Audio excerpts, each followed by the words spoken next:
Next ਹੁਣ ਆਪਾਂ ਕਰਾਂਗੇ ਐਕਸਰਸਾਈਜ਼ ਦੇ ਵਿੱਚੋਂ question number 2 a coin is tossed twice what is the probability that at least one tail occurs ਇੱਕ coin ਜਿਹੜਾ ਦੋ ਵਾਰੀ ਟਾਸ ਕੀਤਾ ਜਾਂਦਾ ਹੈ। ਪਹਿਲਾਂ ਤਾਂ ਇਹਦਾ ਸੈਂਪਲ ਸਪੇਸ ਬਣਾਓ।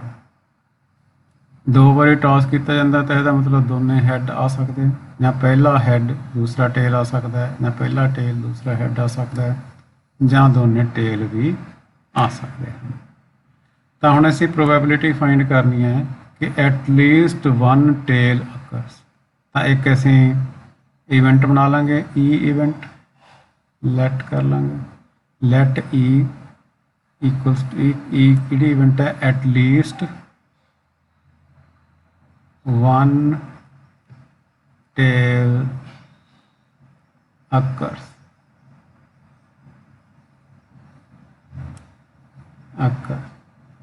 ठीक है ना at least one tail occurs। ਤਾਂ ਇਹਦੇ ਚ ਹੁਣ ਈ ਦੇ ਵਿੱਚ ਕਿਹੜੇ ਕਿਹੜੇ ਐਲੀਮੈਂਟ ਆ ਜਾਣਗੇ ਘੱਟੋ ਘੱਟ ਇੱਕ ਟੇਲ ਹੋਵੇ। ਦੇਖੋ ਇਹ ਚ ਇੱਕ ਟੇਲ ਹੈ ਨਹੀਂ ਇਹ ਚ ਹੈਗਾ ਇੱਕ ਟੇਲ ਇਹ ਚ ਇੱਕ ਟੇਲ ਇਹ ਚ ਦੋਵੇਂ ਟੇਲ ਆ ਤਿੰਨੇ ਇਵੈਂਟਸ ਇਹਦੇ ਵਿੱਚ ਤਿੰਨੇ ਆਊਟਕਮ ਇਹਦੇ ਵਿੱਚ ਆ ਜਾਂਦੇ ਐਚ ਟੀ ਆ ਜਾਏਗਾ ਟੀ ਐਚ ਆ ਜਾਏਗਾ ਤੇ ਟੀ ਟੀ ਆ ਜਾਏਗਾ। ਤੇ number of elements in S ਕਿੰਨੇ ਹੋ ਗਏ ਉੱਪਰ ਦੇਖਿਆ ਸੀ 4 ਤੇ ਨੰਬਰ ਆਫ ਐਲੀਮੈਂਟਸ ਇਨ ਈ ਕਿੰਨੇ ਹੋ ਜਾਣਗੇ ਇਹ 3 ਨੇ। ਤਾਂ ਇਹਦੀ ਪ੍ਰੋਬੈਬਿਲਿਟੀ ਕੀ ਹੋ ਜਾਏਗੀ P E equals to N E divided by N S equals to 3/4 that is the answer। ਠੀਕ ਹੈ। ਨੈਕਸਟ ਆ ਸਾਡੇ ਕੋਲੇ question number 5 a fair coin with one marked on one face and 6 on the other and a fair die are both tossed find the probability that the sum of the numbers that turn up is 3 and 12। ਠੀਕ ਹੈ ਤਾਂ ਸਭ ਤੋਂ ਪਹਿਲਾਂ ਆਪਾਂ ਇਹਦਾ sample space ਬਣਾਈਏ। Question number 5 sample space coin ਹੈ ਜਿਹਦੇ ਉੱਤੇ ਜਾਂ ਤਾਂ ਇੱਕ ਸਾਈਡ ਤੇ ਕੋਇਨ ਦੇ ਉੱਤੇ ਇੱਕ ਸਾਈਡ ਤੇ 1 ਹੈ ਇੱਕ ਸਾਈਡ ਤੇ 6 ਲਿਖਿਆ ਹੋਇਆ। ਠੀਕ ਹੈ ਤਾਂ ਜਦੋਂ ਅਸੀਂ ਕੋਇਨ ਟਾਸ ਕਰਾਂਗੇ ਜਾਂ ਤਾਂ 1 ਆਏਗਾ ਜਾਂ 6 ਆਏਗਾ। ਤਾਂ 1 ਆਏਗਾ ਤੇ ਨਾਲ ਉਹਦੇ ਡਾਈ ਵੀ ਟਾਸ ਕੀਤੀ ਜਾਂਦੀ ਹੈ। ਤਾਂ ਦੂਸਰੇ ਪਾਸੇ ਡਾਈ ਹੈ ਜਦੋਂ ਅਸੀਂ ਟਾਸ ਕੀਤਾ ਤਾਂ 1 ਆਇਆ ਤੇ ਨਾਲ ਇਹਦੇ ਡਾਈ ਤੇ ਵੀ 1 ਆ ਸਕਦਾ ਤੇ ਇਸੇ ਤਰ੍ਹਾਂ 1 ਦੇ ਨਾਲ 2 ਆ ਸਕਦਾ 1 ਦੇ ਨਾਲ 3 ਆ ਸਕਦਾ। ਆ ਸਾਡਾ ਕੋਇਨ ਹੈ ਤੇ ਆ ਸਾਡੀ ਡਾਈ ਹੈ। ਠੀਕ ਹੈ ਤਾਂ ਕੋਇਨ ਤੇ ਡਾਈ ਕੋਇਨ ਤੇ 1 ਆ ਗਿਆ ਡਾਈ ਤੇ ਵੀ 1 ਆ ਗਿਆ ਕੋਇਨ ਤੇ 1 ਆ ਗਿਆ ਡਾਈ ਤੇ 2 ਆ ਗਿਆ ਕੋਇਨ ਤੇ 1 ਆ ਗਿਆ ਡਾਈ ਤੇ 3 ਆ ਗਿਆ। ਇਸ ਤਰ੍ਹਾਂ 1 4 ਆ ਸਕਦਾ ਹੈ 1 5 ਆ ਸਕਦਾ ਹੈ 1 6 ਵੀ ਆ ਸਕਦਾ। ਹੁਣ ਜੇ ਕੋਇਨ ਟਾਸ ਕੀਤਾ ਕੋਇਨ ਦੇ ਉੱਤੇ ਜਿਵੇਂ ਮੰਨ ਲਓ ਦੂਸਰੇ ਪਾਸੇ ਕੀ ਹੈ 6 ਹੈ ਤਾਂ 6 ਦੇ ਨਾਲ ਇਸੇ ਤਰ੍ਹਾਂ ਡਾਈ ਤੇ 1 ਆ ਸਕਦਾ ਫਿਰ 6 ਨਾਲ 2 ਆ ਸਕਦਾ ਫਿਰ 6 ਦੇ ਨਾਲ 3 ਆ ਸਕਦਾ 6 ਦੇ ਨਾਲ 4 ਆ ਸਕਦਾ ਤੇ 6 ਦੇ ਨਾਲ 5 ਆ ਸਕਦਾ ਤੇ 6 ਦੇ ਨਾਲ 6 ਵੀ ਆ ਸਕਦਾ ਹੈ। ਯਾਨੀ ਕੋਇਨ ਤੇ ਜਦੋਂ 1 ਆਊਗਾ ਤੇ ਡਾਈ ਤੇ 1 2 3 4 5 6 ਕੁਝ ਵੀ ਆ ਸਕਦਾ। ਇਸੇ ਤਰ੍ਹਾਂ ਕੋਇਨ ਤੇ ਜਦੋਂ 6 ਆਊਗਾ ਤੇ ਨਾਲ ਜਦੋਂ ਡਾਈ ਥਰੋ ਕਰਾਂਗੇ ਉੱਤੇ ਵੀ 1 2 3 4 5 6 ਕੁਝ ਵੀ ਆ ਸਕਦਾ ਹੈ। ਤਾਂ ਪਹਿਲੇ ਇੱਕ ਇਵੈਂਟ ਸਾਡੇ ਦੇ ਜਿਹੜੇ ਫਸਟ ਪਾਰਟ ਫਸਟ ਹੈ ਜੀ ਪੁੱਛਿਆ ਫਸਟ ਪਾਰਟ ਦੇ ਵਿੱਚ the sum is 3। ਠੀਕ ਹੈ ਨਾ ਸਮ 3 ਹੋਵੇ ਤਾਂ ਅਸੀਂ ਇੱਕ ਇਵੈਂਟ ਬਣਾ ਲਈਏ ਈ ਇਵੈਂਟ ਬਣਾ ਲੈਂਦੇ ਹਾਂ ਫਸਟ ਪਾਰਟ ਨੂੰ ਕਰਨ ਵਾਸਤੇ ਲੈਟ ਕਰ ਲਿਆ ਲੈਟ ਈ ਇਵੈਂਟ ਕੀ ਕਹਿੰਦੀ ਹੈ ਈ ਇਵੈਂਟ ਅਸੀਂ ਲੈ ਲਈ numbers that sum of numbers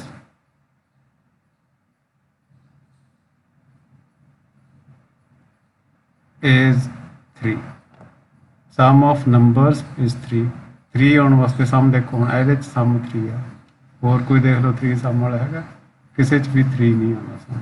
ਠੀਕ ਹੈ ਜੀ ਤਾਂ ਨੰਬਰ ਆਫ ਇਹਦੇ ਚ ਜਦੋਂ ਅਸੀਂ ਈ ਅਸੀਂ ਲਿਖਣ ਬੈਠਾਂਗੇ ਤਾਂ ਈ ਦੇ ਵਿੱਚ ਕਿਹੜੇ ਕਿਹੜੇ ਆਊਟਕਮ ਆਉਣਗੇ ਸਿਰਫ ਇੱਕ ਹੀ ਆਊਟਕਮ ਆਏਗਾ ਆਹ ਵਾਲਾ 1 2। ਠੀਕ ਹੈ ਨਾ ਹੋਰ ਕਿਸੇ ਆਊਟਕਮ ਦੇ ਵਿੱਚ ਸਮ ਜਿਹੜਾ 3 ਨਹੀਂ ਬਣਦਾ। ਤਾਂ ਨੰਬਰ ਆਫ ਐਲੀਮੈਂਟਸ ਇਨ ਈ ਕਿੰਨੇ ਹੋ ਗਏ 1 ਤੇ ਸੈਂਪਲ ਸਪੇਸ ਦੇ ਵਿੱਚ ਕਿੰਨੇ ਐਲੀਮੈਂਟਸ ਸੀ ਉਹ ਇੱਥੇ ਉੱਤੇ ਲਿਖਣੇ ਸੀ ਅਸੀਂ ਇੱਥੇ number of elements in sample space ਇਹ ਹੋ ਗਏ ਦੇਖੋ 1 2 3 4 5 6 7 8 9 10 11 12 12 ਹੋ ਗਏ। ਠੀਕ ਹੈ तो यदि प्रोबेबिलिटी की हो जाएगी फिर P E equals to N E divided by N S, यानी 1/12। इसे तरीके नाल इहदा सैकेंड पार्ट ਉਹਦੇ 'ਚ ਵੀ ਅਸੀਂ ਇੱਕ ਇਵੈਂਟ ਲੈ ਲੈਂਦੇ ਹਾਂ, ਲੈਟ ਐਫ ਇੱਕ ਇਵੈਂਟ ਲੈ ਲਈਏ ਅਸੀਂ, ਸਮ ਆਫ ਨੰਬਰਸ ਇਜ਼ 12। ਇਹੀ ਪੁੱਛਿਆ ਨਾ, ਤਾਂ ਕਿੰਨੇ ਕਿਹੜੇ ਇਵੈਂਟ ਕਿਹੜੇ ਆਊਟਕਮ ਹੈ ਜਿਨ੍ਹਾਂ ਦੇ ਵਿੱਚ ਜਿਹੜਾ ਸਮ 12 ਹੈ, ਆਹੀ ਇੱਕ ਆਊਟਕਮ ਹੈ ਜਿਹਦੇ ਵਿੱਚ ਸਮ 12 ਹੈ, 6 6 ਆਹੀ ਇੱਕ ਆਊਟਕਮ ਹੈਗਾ। ਤੇ ਇਹ 'ਚ ਨੰਬਰ ਆਫ ਐਲੀਮੈਂਟਸ ਕਿੰਨੇ ਹੋਏ ਫਿਰ, number of elements in F ए भी 1 है, तब P F probability of F की हो जाएगा N F divided by N S, that is 1/12। तो दोनों का आंसर ही 1/12 आएगा। इस तरह एक होर इंपॉर्टेंट क्वेश्चन है, question number 8, 3 coins are tossed once, find the probability of getting 3 heads, 2 heads, at least 2 heads, at most 2 heads। ऐसे तरीके ਨਾਲ ਬਾਕੀ ਇਹਨਾਂ ਚੋਂ ਇੱਕ ਦੋ ਕੁਐਸਚਨ ਆਪਾਂ ਕਰ ਲੈਣੇ, ਬਾਕੀ ਤੁਸੀਂ ਆਪਣੇ ਆਪ ਟਰਾਈ ਕਰਿਓ। ਤਾਂ ਜਿਵੇਂ ਇਹਦੇ 'ਚ ਆਪਾਂ ਕਰਦੇ ਆਂ, ਪਹਿਲਾਂ ਸਭ ਤੋਂ ਪਹਿਲਾਂ ਜਦੋਂ ਵੀ ਅਸੀਂ ਉਹੀ ਗੱਲ, ਜਦੋਂ ਵੀ ਅਸੀਂ ਕੋਈ ਪ੍ਰੋਬੇਬਿਲਿਟੀ ਫਾਈਂਡ ਕਰਨੀ, ਸਭ ਤੋਂ ਪਹਿਲਾਂ ਸਾਨੂੰ ਉਹਦਾ ਸੈਂਪਲ ਸਪੇਸ ਚਾਹੀਦਾ। ਤਾਂ ਜਦੋਂ 3 coins ਟਾਸ ਕੀਤੇ ਜਾਂਦੇ ਤਾਂ ਉਹਦਾ ਸੈਂਪਲ ਸਪੇਸ ਕੀ ਹੁੰਦਾ, ਤਿੰਨੇ ਹੈਡ ਆ ਸਕਦੇ। ਅਸੀਂ ਸੈਂਪਲ ਸਪੇਸ ਡਿਸਕਸ ਕੀਤੇ ਸੀ, ਉਦੋਂ ਇਹ ਕੀਤਾ ਸੀਗਾ 2 ਹੈਡ 1 ਟੇਲ ਆ ਸਕਦਾ ਇਸ ਤਰੀਕੇ ਨਾਲ, ਠੀਕ ਹੈ ਨਾ। ਹੈਡ ਟੇਲ ਹੈਡ ਆ ਸਕਦਾ ਹੈ, ਟੇਲ ਹੈਡ ਆ ਸਕਦਾ ਹੈ। ਇਸੇ ਤਰ੍ਹਾਂ ਫਿਰ ਸਾਡੇ ਕੋਲ 2 ਟੇਲ ਤੇ 1 ਹੈਡ, ਜਾਂ ਟੇਲ ਹੈਡ ਟੇਲ ਤੇ ਜਾਂ ਹੈਡ ਟੇਲ ਤੇ ਜਾਂ ਤਿੰਨੋਂ ਟੇਲ ਆ ਸਕਦੇ। ਆ ਇੱਕ ਇਵੈਂਟ ਹੈ ਜਿਸ 'ਚ ਤਿੰਨੋਂ ਹੈਡ ਆ, ਆ ਇੱਕ ਇਵੈਂਟ ਹੈ ਜਿਸ 'ਚ ਤਿੰਨੋਂ ਟੇਲ ਹੈ। ਇਹ 'ਚ ਕੀ ਹੈ, ਤਿੰਨਾਂ ਦੇ ਵਿੱਚ 2 ਹੈਡ ਤੇ 1 ਟੇਲ ਹੈ, ਇਹਨਾਂ ਤਿੰਨਾਂ ਦੇ ਵਿੱਚ 2 ਟੇਲ ਤੇ 1 ਹੈਡ। ਸੋ ਇਸ ਤਰੀਕੇ ਨਾਲ ਜਦੋਂ ਅਸੀਂ ਇਹਨਾਂ ਨੂੰ ਚੰਗੀ ਤਰ੍ਹਾਂ ਯਾਦ ਰੱਖਾਂਗੇ ਤਾਂ ਸਾਨੂੰ ਭੁੱਲਣਗੇ। ਹੁਣ ਇਹ 'ਚ ਨੰਬਰ ਆਫ ਐਲੀਮੈਂਟਸ ਕਿੰਨੇ ਹੋਏ, ਫਿਰ number of elements in S 8 ਹੋ ਗਏ, ਠੀਕ ਹੈ। ਹੁਣ ਨੈਕਸਟ ਆਪਾਂ ਕੋਈ ਵੀ ਕੁਐਸਚਨ ਜਿਵੇਂ ਕਰ ਸਕਦੇ ਹਾਂ, ਜਿਵੇਂ ਆਪਾਂ ਇਹ 'ਚੋਂ ਲਈਏ ਸੇ ਥਰਡ ਪਾਰਟ, ਤਾਂ ਥਰਡ ਪਾਰਟ ਹੈਗਾ at least 2 heads. At least 2 heads ਮਤਲਬ 2 ਹੈਡ ਆ ਜਾਣ ਜਾਂ ਉਸ ਤੋਂ ਜ਼ਿਆਦਾ। ਇਸ ਨੂੰ ਅਸੀਂ ਇਵੈਂਟ ਲੈ ਲਈਏ, ਜਿਵੇਂ ਆਪਾਂ ਇਹਨੂੰ ਲੈ ਲਈਏ ਸੇ ਈ ਇਵੈਂਟ ਲੈ ਲਈਏ, ਸੀ ਇਵੈਂਟ, ਠੀਕ ਹੈ ਜੀ। ਐਟ ਲੀਸਟ 2 ਹੈਡਸ occurs, ਠੀਕ ਹੈ। 2 ਹੈਡਸ ਆਉਣ, ਠੀਕ ਹੈ। ਤਾਂ 2 ਹੈਡਸ ਵਾਲੀ ਦੇਖੋ ਸੀ ਦੇ ਵਿੱਚ ਹੁਣ ਕਿਹੜੇ ਐਲੀਮੈਂਟਸ ਆ ਜਾਣ, ਐਟ ਲੀਸਟ 2 ਹੈਡਸ। ਤਾਂ ਇਹਦੇ 'ਚ 2 ਹੈਡਸ ਹੈ, ਇਹਦੇ 'ਚ 2 ਹੈਡਸ ਹੈ, ਇਹਦੇ 'ਚ 2 ਹੈਡਸ ਹੈ, ਇਹਨਾਂ 'ਚ ਦੇਖੋ 1 ਹੈਡ, ਘੱਟੋ ਘੱਟ 2 ਹੈਡ ਦਾ ਮਤਲਬ 2 ਹੈਡ ਆ ਜਾਣ ਜਾਂ 3 ਆ ਜਾਣ, ਤਾਂ ਆਹ 4 ਐਲੀਮੈਂਟਸ ਇਹਦੇ ਵਿੱਚ ਹੋਣਗੇ। ਇਹਦੇ 'ਚ ਲਿਖ ਸਕਦੇ ਅਸੀਂ ਐਚ ਆ ਸਕਦਾ, ਇਹਦੇ 'ਚ ਐਚ ਟੀ ਆ ਸਕਦਾ ਹੈ, ਐਚ ਟੀ ਐਚ ਆ ਸਕਦਾ ਹੈ, ਇਸੇ ਤਰ੍ਹਾਂ ਟੀ ਐਚ ਆ ਸਕਦਾ ਹੈ। ਸਾਨੂੰ ਇਸ ਚੀਜ਼ ਦੀ ਫਿਰ ਉਹੀ ਗੱਲ ਜ਼ਿਆਦਾ ਮਤਲਬ ਨਹੀਂ ਹੈਗਾ, ਸਾਨੂੰ ਨੰਬਰ ਆਫ ਐਲੀਮੈਂਟਸ ਦਾ ਹੀ ਮਤਲਬ ਹੈ। ਇਹ 'ਚ ਕਿੰਨੇ ਐਲੀਮੈਂਟਸ ਹੈ, 4। ਤਾਂ ਇਹਦੀ ਪ੍ਰੋਬੇਬਿਲਿਟੀ ਕੀ ਹੋ ਜਾਏਗੀ ਫਿਰ, P C equals to N C divided by N S. Values fill ਕਰ ਦੇਣੀਆਂ ਤੇ ਆਨਸਰ ਆ ਜਾਏਗਾ, ਠੀਕ ਹੈ। ਇਸੇ ਤਰ੍ਹਾਂ ਹੋਰ ਕਰ ਲਿਓ, ਆ ਕਰ ਲੈਂਦੇ ਹਾਂ at most 2 tales. At most ਦੀ ਬਜਾਏ ਆਪਾਂ ਐਗਜ਼ੈਕਟਲੀ ਕਰਨਾ, ਐਗਜ਼ੈਕਟਲੀ 2 ਟੇਲਸ, ਠੀਕ ਹੈ।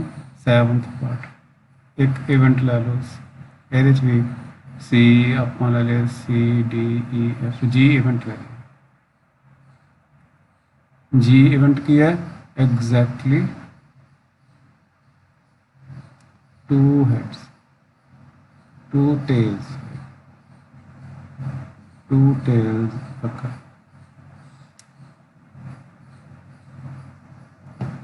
ਤਾਂ ਜੀ ਦੇ ਵਿੱਚ ਦੇਖੋ ਕਿਹੜੇ ਐਲੀਮੈਂਟਸ ਨੇ ਜੀ 'ਚ ਐਗਜ਼ੈਕਟਲੀ 2 ਟੇਲ ਹੋਣਗੇ, ਤਾਂ ਆ 3 ਇਵੈਂਟ ਆ ਜਾਣਗੇ ਜੀ 'ਚ ਐਗਜ਼ੈਕਟਲੀ 2 ਟੇਲ, ਇਹ 'ਚ ਤਾਂ 3, ਤਾਂ ਐਗਜ਼ੈਕਟਲੀ 2 ਟੇਲਸ ਵਾਲੀਆਂ ਆ 3 ਇਵੈਂਟਸ ਨੇ। ਇਹ 'ਚ ਆ ਜਾਣਗੀਆਂ ਕਿਹੜੀਆਂ ਟੀ ਟੀ ਐਚ ਆ ਜਾਏਗਾ, ਟੀ ਐਚ ਟੀ ਆ ਜਾਏਗਾ ਤੇ ਐਚ ਟੀ ਟੀ ਆ ਜਾਏਗਾ।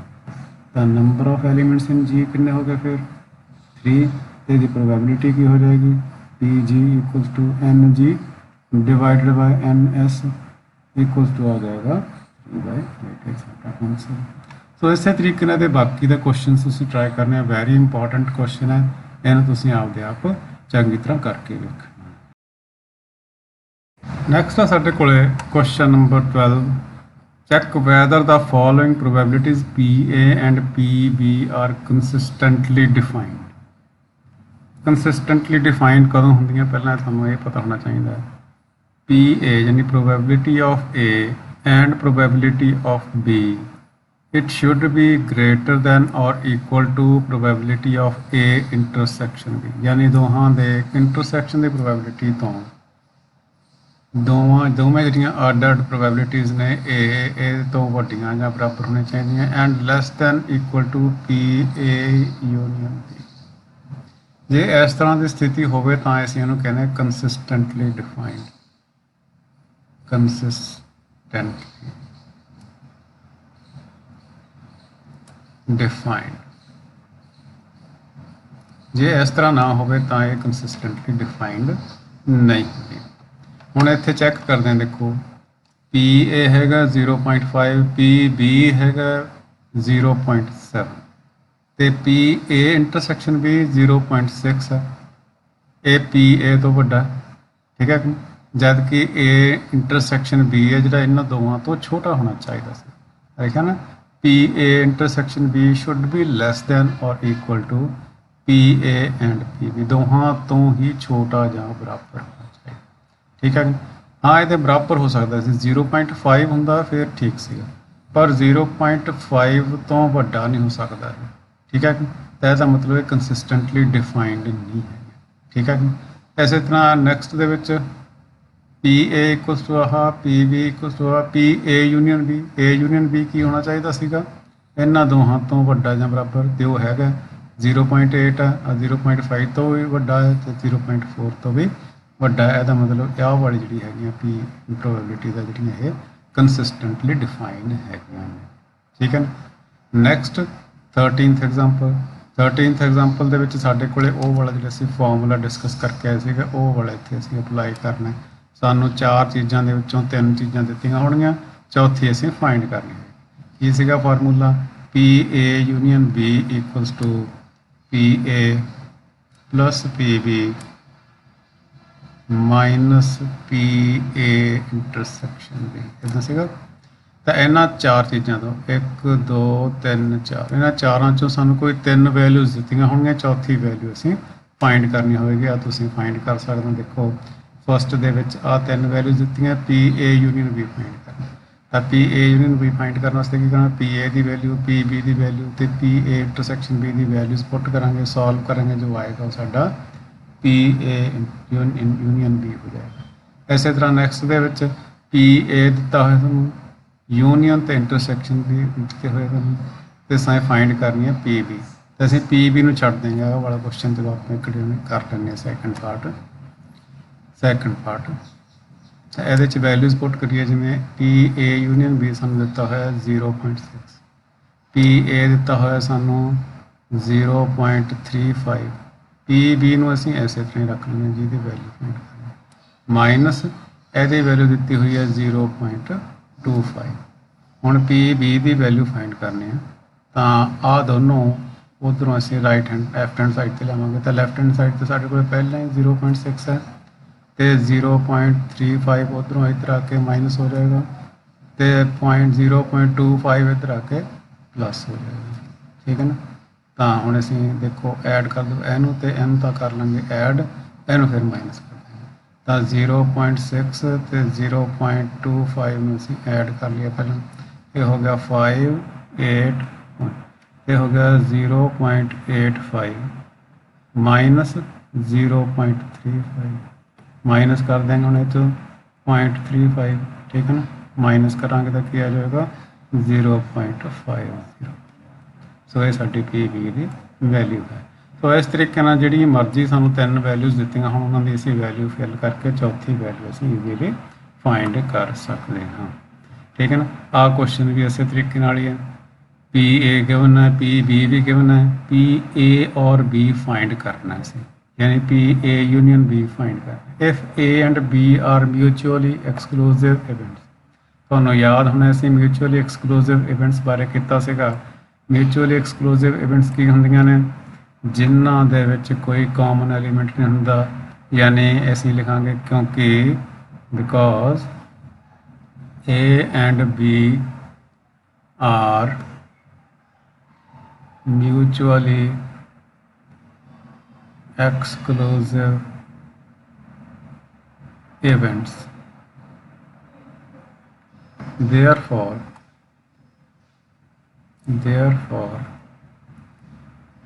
a intersection b is equal to ਕੀ ਹੋ ਜਾਏਗਾ 5।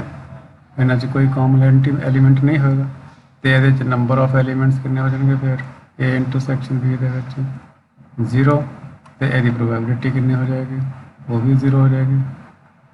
ए इंटरसेक्शन भी इक्वल्स टू वो भी ज़ीरो हो जाएगी, क्योंकि ज़ीरो बाय एन एस कुछ भी हो गए, एन एस की कुछ भी मर्जी वैल्यू हो गए। ए जो N A union B equal to zero है तब P A sorry N A intersection B equal to zero है तब पी ए इंटरसेक्शन बी भी ज़ीरो होएगा।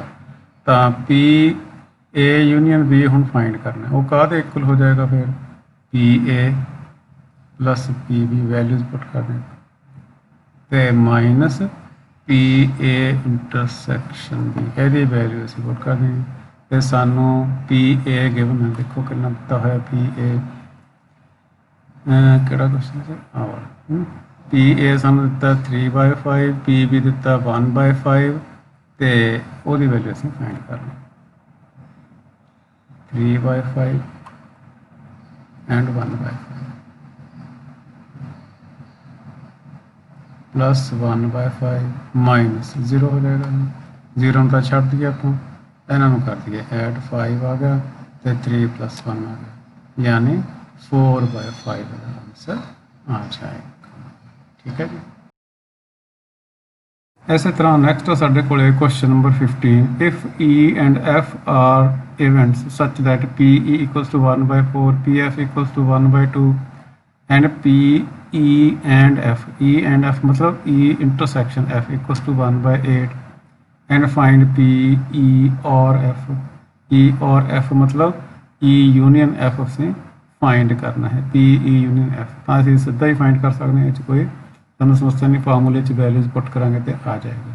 आ चीज़ देखने वाली है। इस second part P not E and not F, not E बारे तुहानूं दस्सिया सी डैश हुंदा साडा है तो इनू असी इस तरह आ चीज़ फाइंड करनी है, ई डैश एंड का मतलब इंटरसेक्शन, नॉट एफ का मतलब एफ डैश। हुण असीं एक डी मॉर्गन्स लॉ पढ़िया सीगा जदों असीं सैट्स कीते सीगे, उहदे च आ चीज़ असीं पढ़ी सीगी, E dash intersection F dash काहदे इक्वल हुंदा है, ई यूनियन एफ सारे दा डैश, दोहां दे डैश दा इंटरसेक्शन दोहां दे यूनियन दे डैश दे इक्वल हुंदा है। इहदा उल्टा भी असीं पढ़िया सी, दो पार्ट्स इहदे विच एक आ सीगा ते सैकेंड पार्ट दे विच असीं देखिया सीगा भी ई डैश यूनियन एफ डैश है जिहड़ा ਉਹ ई इंटरसैक्शन एफ सारे दे डैश के इक्वल आ दो डी मॉर्गन्स लॉ दे विच असीं डिस्कस कीती सी। हुण इहो चीज़ असीं इत्थे लिखनी है, P E dash union F dash, ਇਹਦਾ मतलब है ई यूनियन एफ का डैश तो किसी का भी डैश मतलब 1 - पी ई यूनियन एफ हो जाएगा तो पी ई यूनियन एफ असी आ फस्ट पार्ट के फाइंड किया होएगा, वो वैल्यू असी पुट कर देंगे, साडा आंसर आ जाएगा।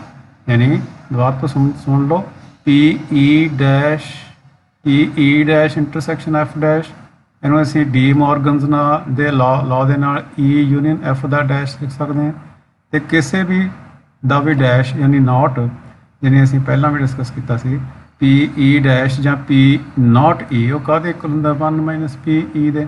ਠੀਕ ਹੈ ਕਿ ਨਹੀਂ।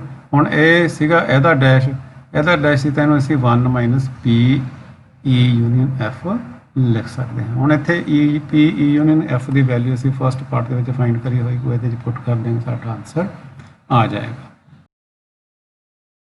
अगे साढ़े को question number 16, events E and F are such that P not E or not F equals to 0.25.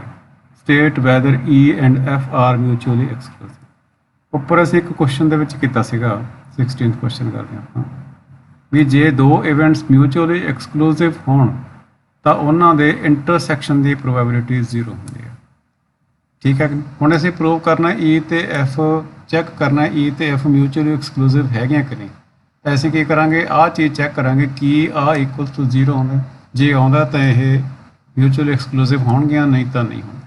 ਤੇ ਸਾਨੂੰ ਗਿਵਨ ਕੀ ਹੈ P not E ਦਾ ਮਤਲਬ E ਡੈਸ਼ ਔਰ ਦਾ ਮਤਲਬ ਯੂਨੀਅਨ ਤੇ not F ਦਾ ਮਤਲਬ F ਡੈਸ਼ ਇਕੁਅਲਸ ਟੂ ਸਾਨੂੰ ਗਿਵਨ ਹੈ 0.25।